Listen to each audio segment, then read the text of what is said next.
is Happiness Solved with Sandee Scarlatta. Stay tuned for my interview with author JB Caine.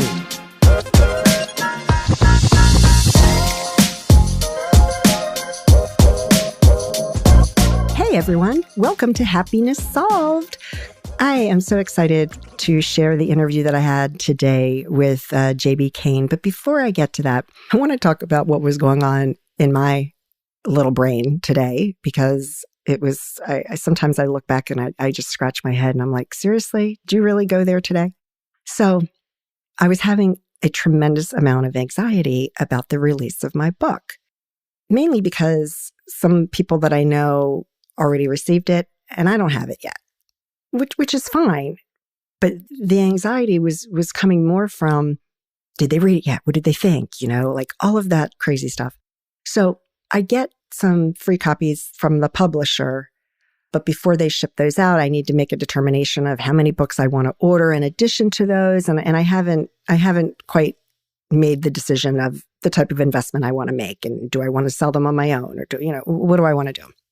So when I found that it was available, I went on Amazon.com and I ordered a hardcover version of the book, because I figured, well, I need to get this, I want to have it as soon as possible so I can see it. Obviously, it's, for anybody out there who's written a book, that's the most exciting part about it, is when you actually can hold it in your hands.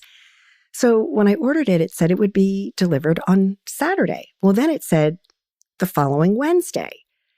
But I had already had people who already received it by Saturday. So I went back on Amazon and I ordered a softcover version, and I'm going to get that on Wednesday, right? So I'll get both copies then.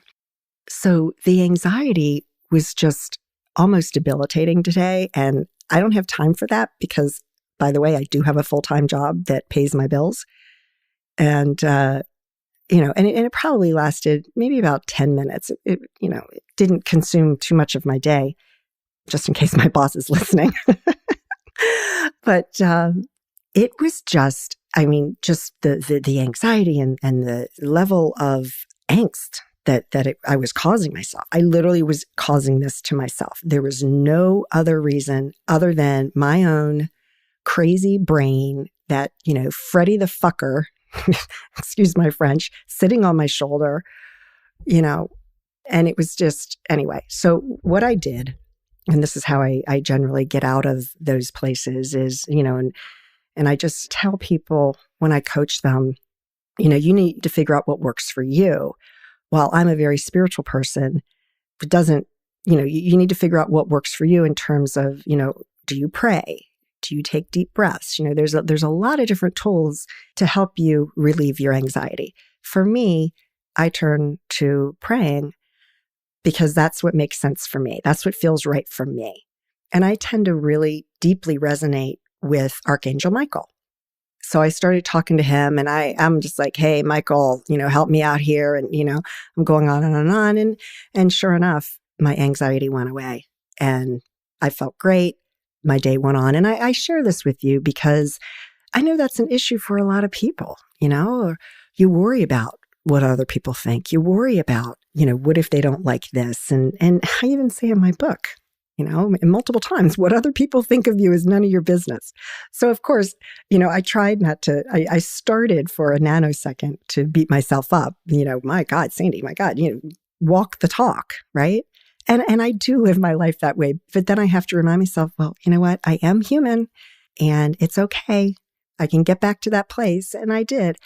The important thing, if you find yourself in a tizzy, whatever it may be, it's okay. Number one. Number two, the important thing is how you handle it after that. Like when I realized and recognized what was happening, and I was able to, for a split second, okay, stop, snap my fingers, and what do I need to do? What tools, you've got all these tools, get back to that place. And I was able to get back to that place of peace and happiness surrounding this release of my book. And it's totally okay. And whenever I get it, I'm going to get it. If I don't get it till Thursday, that's okay. It's not as if I don't know what it says. It's just I want to hold it, right? So anyway, today I'm speaking with author JB Caine. Her name is Jennifer. Her pen name is JB Caine. And I really didn't know much about her. She gave me a short blurb, in her bio, and I knew she was a school teacher. And I tell people, this podcast is about I want to share inspiring stories because I want people to have some good things to hear about. We have too much negativity in the world right now.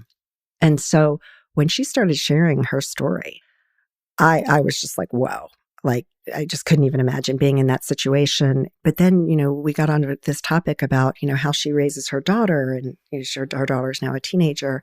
And it was like, wow, she's just an incredible role model to her students as a mother, as a wife. So I hope you enjoy this interview. It was truly delightful for me. Hey, Jennifer, how are you today? I'm great, Sandee. How are you? Awesome. Happy. Thanks for having me here today. Oh, thank you for joining me. So excited. So let's see. So you're a teacher, debate coach. Tell me a little bit about what you do. Okay. So I'm actually blessedly, I'm so close to retirement. I can kind of see it at this point. But I have been a high school teacher for 28 years, if you count this year. So I teach English, but I also am the speech and debate coach. I started the team at the school where I am. Been coaching for 20 years. So in addition to that, a couple of years ago, I got back into writing, which has been sort of the real dream that I've had sort of my whole life. My whole life, I had two things I really wanted to be. I wanted to be a mom and I wanted to be a writer. And the first one worked out awesome. And then just, as way led on to way, I kind of forgot about the writing thing. Not really forgot about, but just kind of set it aside. And then I found it again a couple of years ago. And so now I'm working on that so that when I retire, I have somewhere to go. That's great. Well, I find as a writer as well that like my most recent book, I started writing it in 2014. And then things just got really busy with my son and I just put it aside. And when I dropped him off at college, right, it was August of 2019, it was like, and like, yeah.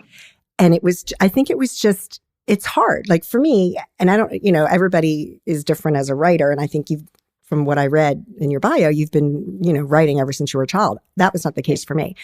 So I started writing in my 40s and now I'm in my mid 50s. So for me, I can't have a lot of clutter going on in my mind. Yeah. Because it's very hard for me to write when I have that clutter. Yeah, that's something actually Stephen King talks about that too, because he was an he was trying to be an English teacher and a writer at the same time. And he said, your head is just too full. It's hard to write when you have kids' lives in your head all day. It's hard to then go home and get into some fictitious world. So I think that was definitely part of it. But yeah, for sure. For sure.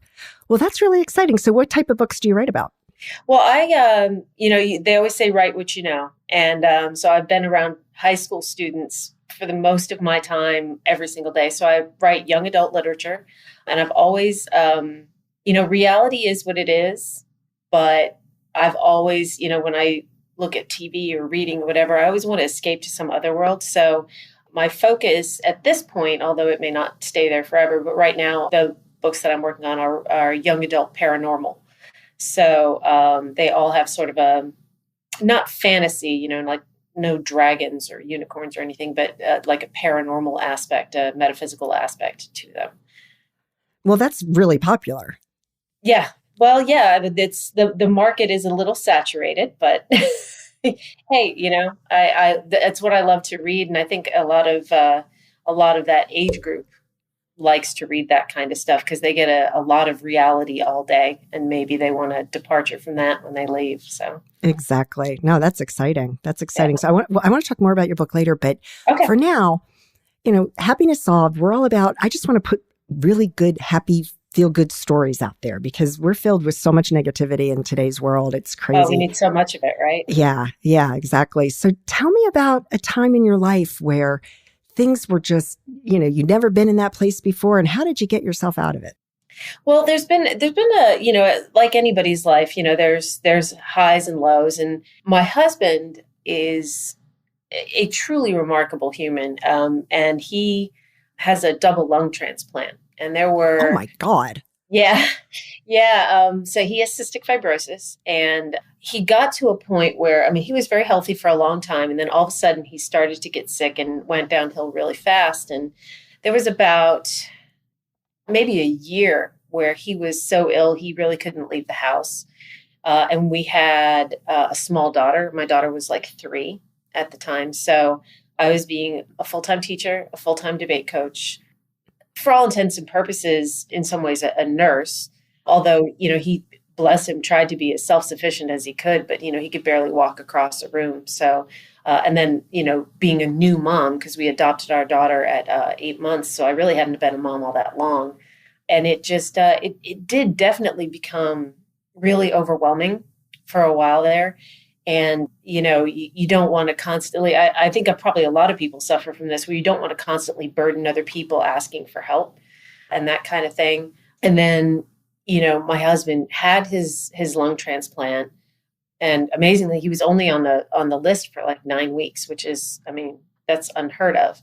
But once he had his lung transplant, he, even still for like a year after that, he still had to do a lot of healing and that kind of stuff. And so anyway, back to the idea of, sort of a dark time. That was a really, really stressful time, not just for me. Our whole family, certainly.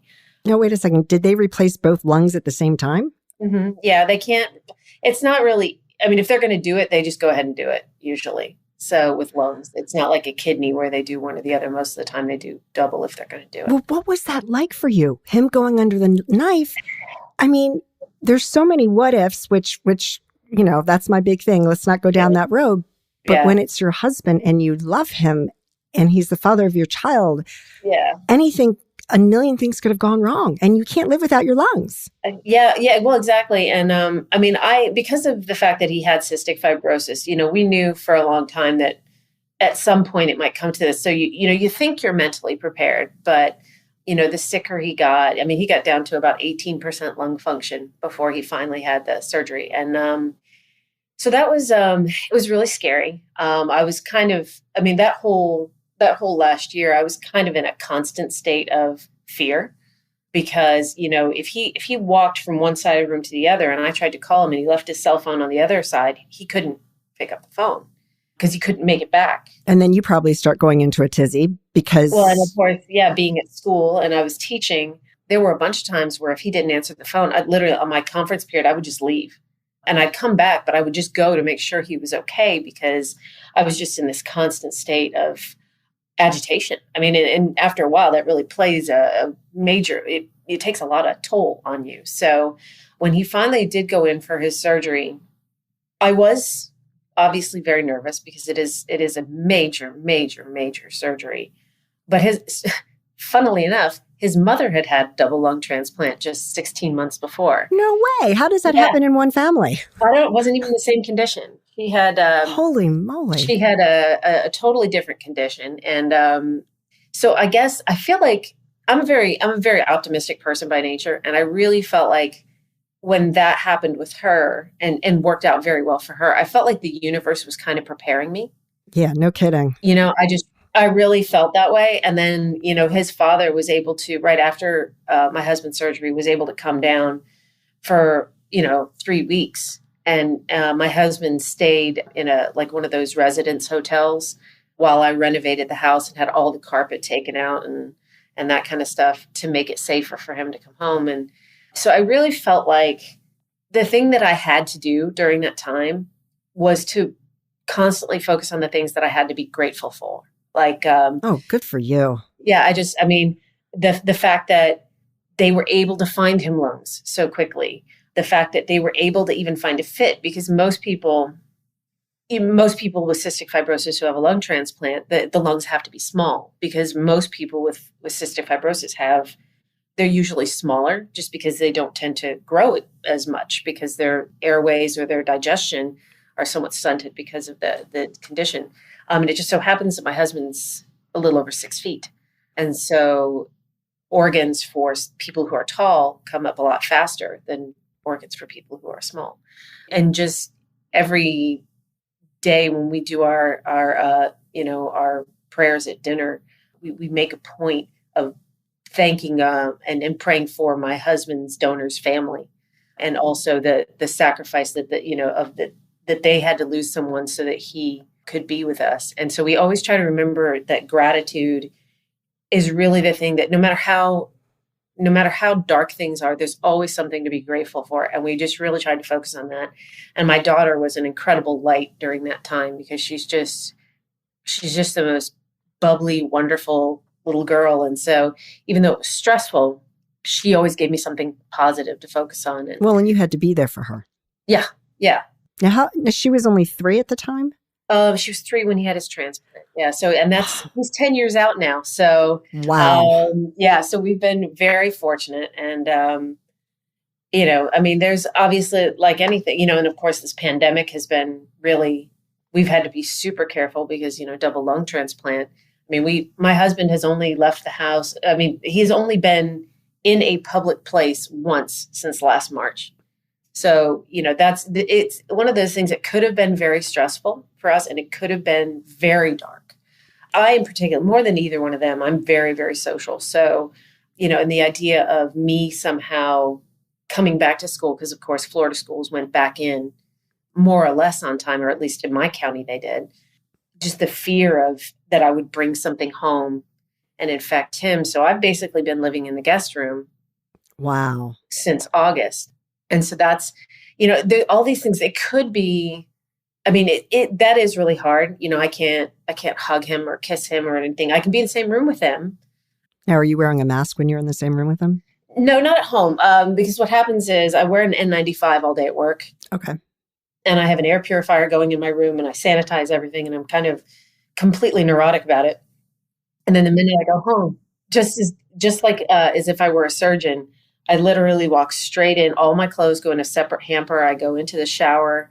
I wash off. I'm on 400 different supplements, I think, that, anything that seems to show any clinical benefit to either fighting COVID or preventing you from being susceptible to COVID. So I'm on all of that stuff and daily temperature checks and all that kind of stuff. And it is, it's a lot. But again, my daughter has chosen, bless her heart, she's 13 now. She's chosen to stay home for the whole year and do remote learning because it's safer for her dad. And she's never complained about it and all that sort of stuff. And so, the thought of me bringing something home and putting my family at risk is just horrifying. So again, it's so funny because I was talking about gratitude.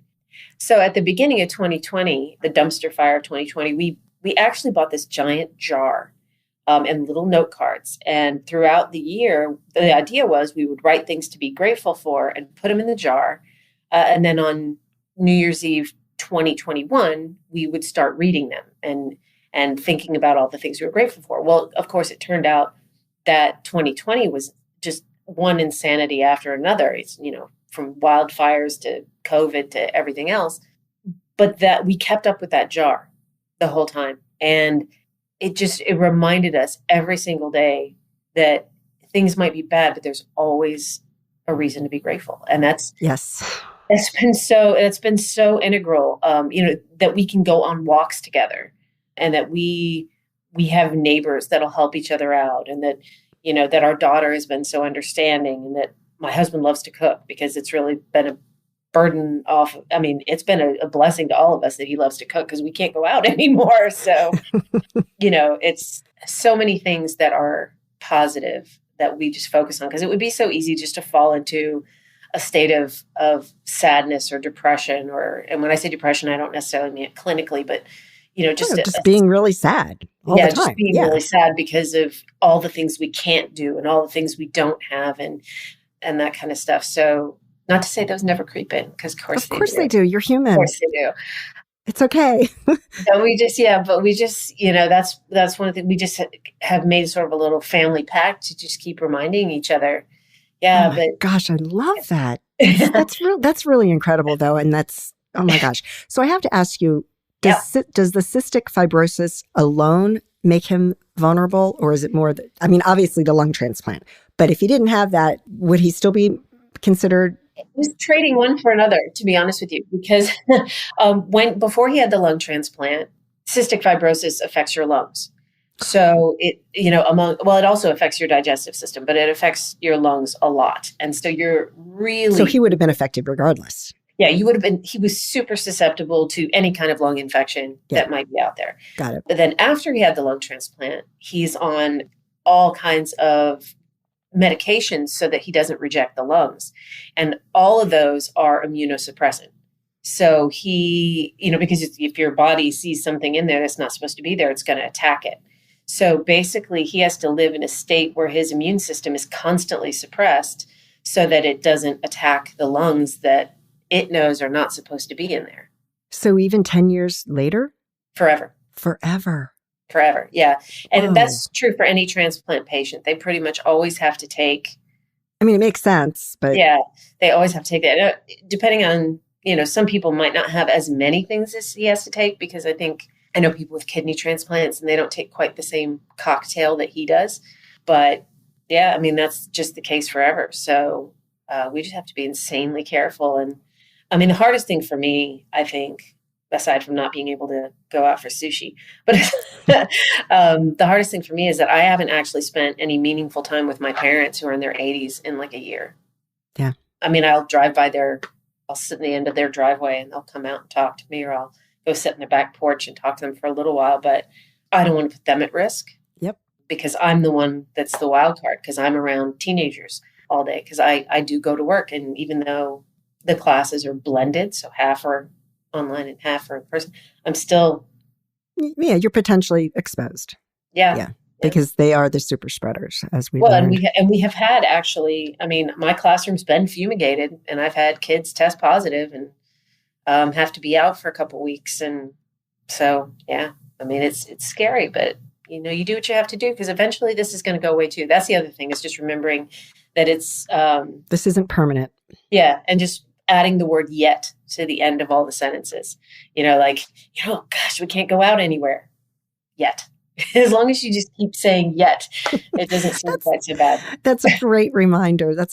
So I want to go back to this lung transplants, because I had a situation with my husband. We'd only been married for 6 months, and we thought he was going to die. Oh, and I was so freaked up, because I was like, I don't even know who our mortgage company is. Like, I knew nothing. We'd been married for 6 months. That's so relatable. Yeah. And it was like, I was talking with one of his friends who's a financial advisor, and I was like, you may need to help me get his affairs in order. And it was such a horrible place to be. Mm-hmm. And I know, I do have some PTSD from my brother passed away when I was 12 years old, and it was just a very sudden, tragic thing. And so I recognize that, but this was real. Yeah. Did you go there? I mean, we were able to... Yes, certainly, because there was this run up to it. He had made sure that I knew where a living will was and all that kind of stuff. And this was a me thing. He had made it very clear. He signed a DNR, a do not resuscitate order, so that if something happened to him when he was on the table, that was it. He didn't want them to, do anything that would keep him alive artificially. And, just the reality of him saying that to me was very powerful. And when I was sitting there I think he was in surgery a little over 7 hours, and I was sitting in Tampa General Hospital in the surgery waiting room, and I was literally by myself in there, and it was just the reality, like you're saying, of all the little things you don't know, but just the fact that I might not ever have him be able to explain some of it, like where this account or that account is, or the little minutia.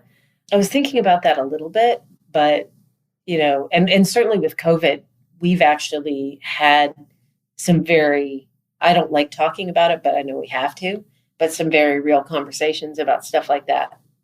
And we're actually, both of us putting together a notebook of what to happen what to do if I die. Right. And it just says, this is my burial wishes. This is my, like everything together. And it just, I hate that we have to do that. I mean, it's so practical, I guess, but I mean, I don't even like to think about it, because I don't like imagining him not being around every day. And, if he doesn't go to a doctor's appointment, I flip out just because, I don't like to think about it. I mean, well, reality, but sounds like you're doing all the right things. And I know it's hard. It can't be easy. I have a friend who I interviewed as well. And she has a 3-year-old whose immune system is compromised because she was a preemie, but she ended up starting a business. Oh, that's great. Out of it. And she hasn't left the house, or well, she leaves the house, but she hasn't had any outside food in it's well over 300 days now. Yeah. Yeah. We haven't had much. I mean, the occasional pizza because it's at 500 degrees or whatever, but yeah, we don't really do that either. But that's great for her that she was able to redirect her energy in that way, because I think, I mean, the energy is going to be there, right? That anxiety energy. So you just have to figure out what to do with it. And maybe, I've been crafting like a crazy person. Like what type of crafts? I'm the least crafty person. So I'm like, really? Like, what's that? All of them. I've been, there's this crazy charity scavenger hunt that I do every summer called Gish. And there's a lot of it that's crafting. So they did a lot of little mini hunts to save people's sanity over COVID. And so I've done a lot of bizarre, weird, insane crafts for that, making masks that look like your own face and weird stuff like that. And that kind of stuff. I worked with the Mask Project of Tampa Bay, and I probably made about 500 masks for them. So, oh my gosh. I've crocheted a lot. I've built all kinds of weird things. I've actually really learned to sew, like for real. I was, doing all those masks sort of led into me learning how to sew other things. My daughter and I do resin together. That's one of the things that we do. So we do resin art, and I think that, to your point about your friend had all this energy that she had to direct. I think I kind of was the same way. And at first, I really felt like I needed to direct all my energy to trying to help, because being a teacher, all you want to do, you always want to help. You always want to make things better. And so the masks were the only way I could think to do that, because there was really nothing else. And I think that was a big problem for probably not just me, but a lot of people. It's just the feeling of helplessness. Like there's just nothing. There's nothing you can do. Exactly. You can't do anything to make it better. You can't, except to, try to look after other people. And so that's where I directed my energy. I think probably I spent the first 5 or 6 months. That's literally, I made dozens of masks every day. So it was crazy. Wow. So when are you retiring as a school teacher? Is it at the end of the school year? Ends, I have 2 years after this one. So a little less than 2.5 years. So when this year's sophomores graduate, I graduate with them. So, and I'm very excited about that. Just because, I'll still work. I'm not going to be one of those people. I'm not capable of sitting around that long, but, I'm hoping the writing career will take off. But I'm also, who knows, I might just go become a park ranger part-time or something. Just, do work that you don't have to take home with you, So your pen name is JB Caine, which I think is really cool. So tell me about your first book. JB Caine, actually, funny enough, that name has been in my head since I was about 8 years old. Don't know why, but it just got stuck in there. And then when I finally published, I just kept it. That's what I applied. But so the book is called Rise of the Moon. And it is the first in what I think will be a series. I've got the second book completed, and the third book, I've cut sort of a rough outline of. The second book is in the editing phase right now, the deadly editing phase. Yes. But it's basically, I take sort of this quirky high school junior, and she discovers through a series of accidental events that she is part of a lineage of people who have abilities through an enchanted tarot card that's been passed down through the generations in her family. And she finds out also that there's more of these, that there's sort of this whole secret cabal out there of families that have been part of this group that has the set of tarot cards. So there's sort of a dual thing going on of her trying to decide how's the right way to use these abilities, but also trying to decide where her moral compass is as a person for that, and also trying to battle this underground movement, because there's definitely some negativity in that movement that has to do with wanting to control people who are not part of this society versus the idea of free will. So there's this whole control versus free will theme that kind of goes through the series. It was sort of a fun experiment, but the characters are in many ways based on former students of mine. So they've been warned. As long as you change their name. Yeah. But the idea of the tarot cards is, to me, is a really fun one because I think it gives you the ability to have this focusing thing, but really talk about deeper themes and archetypes that come from the things that the cards represent. And that was part of my experiment as a writer. And from a kid perspective, it's just a good story with magic in it, hopefully. Yeah. Well, I love that you have the whole moral compass and control versus free will. And because it sounds like that you're also teaching something as well at the same time. Yeah, but in a real sneaky way, I hope. Exactly. One of the other things is I'm trying really hard to have a good diversity of characters out there because, a lot of times the diversity of characters is a little bit weak in some books. So I'm trying to get that out there without it being something where it's, I'm not necessarily trying to beat kids over the head with a social message, but I do want them to see diverse characters in really positive, strong roles. Nice. In the story. So that's part of it as well. Well, and I think that's important because you live in a metropolitan area, correct? Yeah. As do I. I mean, I live in the DC metro area. We're in a bubble here. My husband's from there, so I get it. It's a complete bubble. Yeah. This is not reality. I remind my son all the time, like, you have to remember, this is not what America looks like. This is very different. And I think that's the case for a lot of metropolitan areas. But you have to remember that in a lot of, middle America, there's not a lot of diversity. Right. Or because it's a smaller town. Right. Yeah. Or if there is, it's maybe just not diversity they can see. Exactly. You know what I mean? So, that kind of is a challenge as a writer is to, I don't want to do the thing where I'm falling into these dangerous tropes of, let me just throw in a random, Black character or a random gay character. Right. I don't want to do that. I want everybody to be very fully fleshed out in their own right. And I basically, with the exception of being female, I really don't fit any of those diverse categories myself, even though I'm surrounded by people who do. So I'm making sure that my beta readers are people that fall into those groups so they can make sure that I'm not accidentally falling into a stereotype or a literary trope that's negative in any way. Because, I think one of the things that hopefully our country will come to realize this is that we really have to recognize that our view of the world isn't all that's out there. And just being open to the voices of others is really important. Well, and I know, I had to have a long conversation with a good friend of mine because, I'm trying to get on Instagram and I don't like posting stuff online. And now like my book's out and they're like, you got to do a video. I'm like, do I really have to do a video? I'm like, seriously? I draw the line at TikTok though. I refuse. I will not TikTok. Nobody wants to see that. No, me either.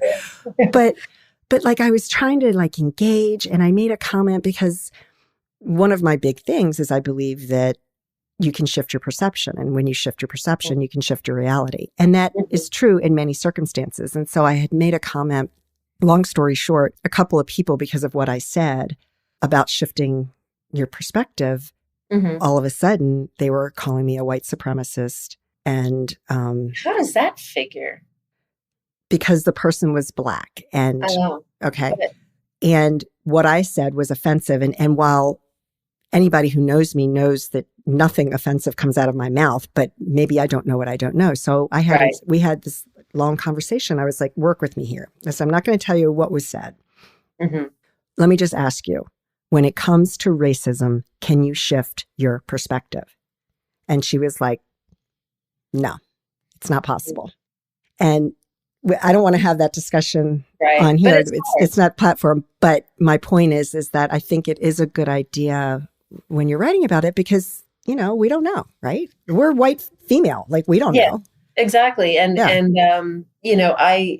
I think of myself, and you and I are basically the same generation where to us, the goal for everything was to be colorblind and to be blind to all of those things. Exactly.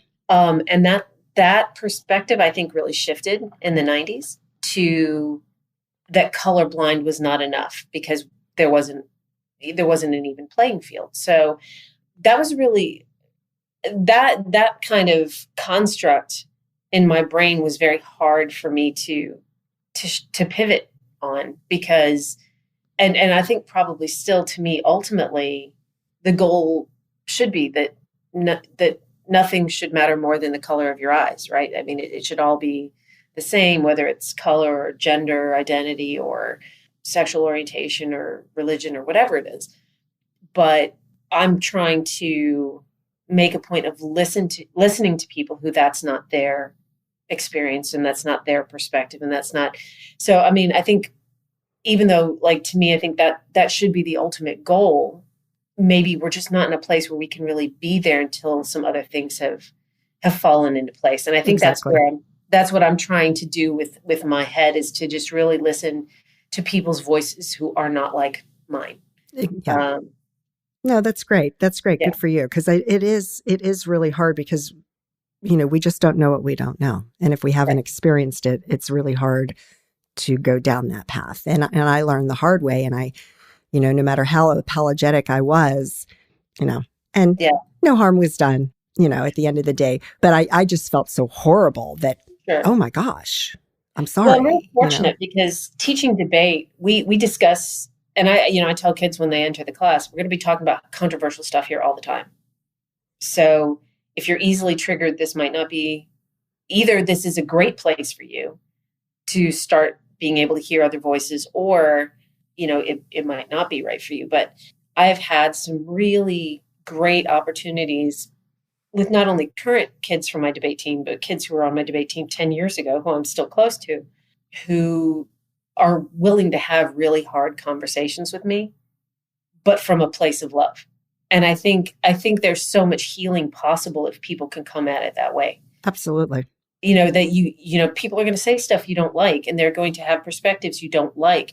But if you recognize that you love each other as humans, then you may not agree on everything, but you can recognize that, nothing is intended to hurt each other. It's just sharing of perspectives. And I think that's as good a place to start as any. Yeah. And we need to get there as a country, because too many people are so stuck in, my way or the highway kind of mentality. And, Well, I think our politicians aren't helping much with that. No, they're not. It's a mess. I'm going to blame your town. I'm blaming your town for that. Yes. Oh, absolutely. Hey, trust me. I'm in Virginia though. So yeah. Well, my husband is from he went to Lake Braddock High School. Oh, okay. So yeah, right there in your there in your area, Fairfax. So. Yeah. Yeah. I'm in Loudon. I'm out in Loudon now, but yeah. But yeah, I mean, it's, I see the same news everybody else does. It's, not like when you live here, there's nothing, we just stay away from the city. Yeah. Yeah. And especially now, because it's not a good place to go right now. Well, you've been talking about sort of how to keep your mental health in a good place during all these dark times and stuff like that. And one of the things that's been a big thing, and this ties into what we were just saying, is taking breaks from social media. Oh, yeah.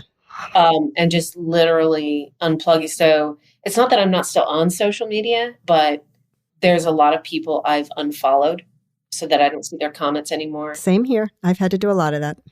Even though I may love them as people, they may post things that are hurtful, or sometimes, I hate to say it, but even ignorant. So, I've had to unfollow some people for that. Not necessarily unfriend them, because I'm not rejecting them as a human. I just don't want to see the negativity constantly. Exactly. And I had this conversation with somebody else because they're, I'll just unfriend them. And I said, well, you don't have to unfriend them. You don't have to block them. You can just unfollow. And then that way you can still be friends, whatever. But you're right. It's taking a news fast, social media fast. It's a great idea, because it just becomes too much. Yeah.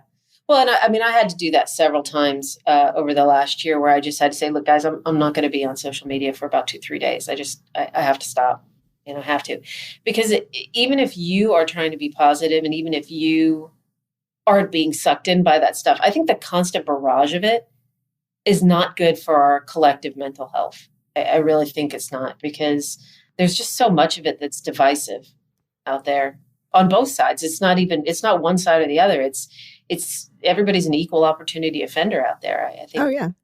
I think sometimes you just have to, I don't know, have nothing more complicated than going out in your garden or something, or going for a walk, or Well, see, I just feel like if you don't have anything positive to say, then just don't say it. And I was shocked today when I did go on Facebook, and I was just, I go through just see what mostly just to see what my family is up to. Right. And I couldn't believe how many negative posts, we just had the Super Bowl, how many negative posts there were about the Super Bowl halftime. Like, yeah, why are you so negative? Like, but being a Tampa girl, I'm a happy camper right now. So I'm all good with the Super Bowl. Right. But, I was thrilled to see. I was rooting for Tom Brady. I mean, I'm not a fan of either team, but I was, I wanted him to win again. But my point is just why? Why do you need to post something negative? Why is your negative opinion so important? I just don't understand it. I can't wrap my head around that. So, and the thing is, I guess part of this, I think, is to something you said earlier, a basic mindset issue, because when I watched it, was it Prince at the halftime show? No, right. It wasn't. But I was really impressed that The Weeknd, who I know exactly 2 songs by him. Yeah, I know. Maybe I knew everyone that he sang. Put it that way, but I don't know all. Well, then you knew more than me. I knew too, but I was so impressed that the way that it was choreographed and the way that it was costumed, it was clearly designed to keep his dancers, of which there were probably 250 or something. It was designed to keep them safe. Exactly. And I thought to myself, it was wonderful the way they did it. The heart that must have gone into that decision. I just thought that was, and so that's what I focused on. Was it, like I said, was it Prince? No, but it was. For me, it wasn't Maroon 5, but hey, I would have loved to see Adam Levine, but hey. Yeah, look, who wouldn't want to look at Adam Levine? But I'm just saying, like it was just, that's what I looked at. I didn't necessarily really know the songs, but I thought that was really nice. And that's what struck me. And, I've read a lot of studies that say that if you focus on, as back to an earlier point, things to be grateful for instead of things you're upset about, your brain will actually make pathways to that. Absolutely. Like it'll reset itself. So I think that just making that daily habit of gratitudes, I think that probably that's been as much a help as anything, if not even for my husband and me, but especially for my daughter, because I want to set an example for her of not sitting around complaining about how tough things are right now. Because then she would feel worse. And, she's just barely a teenager. And I don't want to start creating habits in her that are going to lead her to suffer from anxiety and stuff like that. I mean, what you model is what they learn a lot of the time. And I don't want to create that for her. So, yeah, I mean, I've raised my son, didn't always focus on gratitude. I do that today, but it was always just because we've had a lot of multiple traumatic things happen when he was just turned 13, as a matter of fact. And so his whole theme is like, everything happens for a reason. So now when he does get into his moments where he gets anxious about something, I hear him out because that's what he wants. He wants me to listen. I let him go through that. And then I bring up gratitude. And I'm like, start thinking about everything that you have to be grateful for. And we actually had this long conversation about a month ago. I talk about it in one of my earlier podcasts where I was on the phone with him for an hour while he was driving back to college because it was a 9-hour drive. And it was like the last hour and he was really upset. And then, we started talking about gratitude, and the shift in him was so quick. Where the last 20 minutes of our call, he was laughing, we were joking, and it was just incredible how his whole everything just shifted like that. It's so powerful. And that's what gratitude does. It's so powerful. It really is. And I think that, it's not that we want to hide negativity from our kids, because obviously it's very important for kids to know that you're allowed to not be okay sometimes. Absolutely. But I think it's also important for them to see you come through the other side of it. So, if my daughter sees me at a time where I'm really upset about something, I don't hide that from her. I want her to see that, but then then I'll say to her, this is temporary. I'm upset right now, but I'm going to be okay. Everything's going to be okay. And once I feel better, I'll try to figure out what to learn from this. Nice. That's beautiful. So it's like, I think it's so important for people just to not feel the pressure that they have to pretend that everything's fine all the time. Exactly. but also not to get stuck there. Feel it and, embrace it, let it kind of flow like the river, so to speak, but then let it go and move on from it. And, anything that's not a blessing is a lesson, right? So. Yeah, well said. Very well said. And you do. And I think people need to really understand that it's okay to feel sad. It's okay to feel angry. Mm-hmm. It's a normal, and we have to feel that way. Those things doesn't mean you're not a happy person. You can be happy and have moments of sadness or anger or whatever. Happy I think sometimes is a choice. Oh, totally. But things happen. I always say life happens while we're busy making other plans. And it's just what you do with it when that happens. And it's okay. Feel the pain, feel the anger, feel the sadness, and go through it. Right. And get to the other side, like you're teaching your daughter, which is just an absolutely beautiful message to her. Well, and I think she's really a good canvas too, because she does absorb those things. And I see that modeling taking place in her behavior as well. Like when she's had something happen that's bad, 13 is a rough year. I think we can all agree. Maybe not as rough as 15, but it's still rough. And, but she doesn't hide it when she's sad. And she also, she'll talk about things. And then once she's had a chance to really just express it and feel it, and, we'll say, do you want me to listen or do you want me to solve? So once we've had that moment, and she, let me know when, if you want to sit here with me, that's fine. And let me know when you're ready to talk more. So she's really good about that kind of thing. And, well, yeah, because women, I was interviewing a man. I'm like, good for you. Like, he was like, no, I've just learned how I can't solve everything. I'm like, exactly. You can't fix everything. And I'm like, because with women, we want just to be heard, right? We need to be heard first. Well, and I think that's important to have that at the beginning, like when somebody's really upset and okay, do you want a solution or do you want a friend? Just which one do you want right now? And then I'll approach it from that point of view. So I love it. I love it. That's awesome, Jennifer. Because it's hard when you're a teacher, you want to solve everything too. Of course. And I think, just as humans, when you have that innate within you where you want to help people, because I'm the same way, you want it, but you do have to learn, just listen. That's great. Yeah, exactly.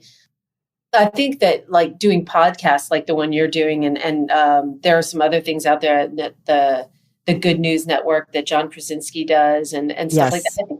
I think those are really striking a chord with people, because people are tired of feeling bad about stuff. They want to hear about good things too, because there's so much negativity, like you said at the very beginning, that they want to see those, they always say, if it bleeds, it leads. But I think that there's a lot of people out there that are just tired and hearing happy stories and hearing positivity.